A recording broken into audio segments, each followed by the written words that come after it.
Hello, குழந்தைங்க ஸ்கூல்ல இருந்து வீட்டுக்கு வந்தோடனே என்னடா ஸ்நாக்ஸ் பண்ணி கொடுக்கலாம், என்ன மாதிரி தலையை பிச்சுக்கிறாளா நீங்க? உங்களுக்கான இன்னொரு ஹெல்தி வெர்ஷனான சூப் இதோ.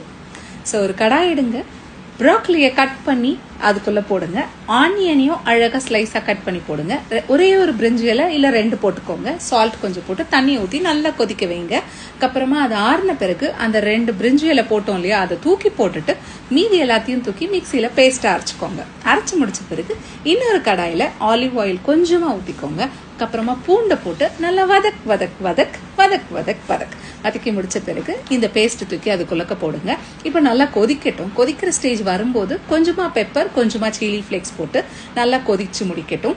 நான் கடைசியாக ஒரு தேங்காய் பால் ஊற்ற போகிறேன். இது சில பேர் நீங்கள் ஃப்ரெஷ்ஷாகவும் எடுக்கலாம். என்கிட்ட ரெடிமேட் தேங்காய் பால் இருக்குது. ஸோ நான் அதை தண்ணியில் மிக்ஸ் பண்ணிவிட்டு அதுக்குள்ளக்க ஊற்றிட்டேன். ஸோ இப்போ இது க்ரீமி வெர்ஷன் ஆக்கிறதுக்காக மட்டும்தான். பிகாஸ் நம்ம ஃப்ரெஷ் க்ரீம், மைதா எதுவுமே ஆட் பண்ண போகிறது இல்லை.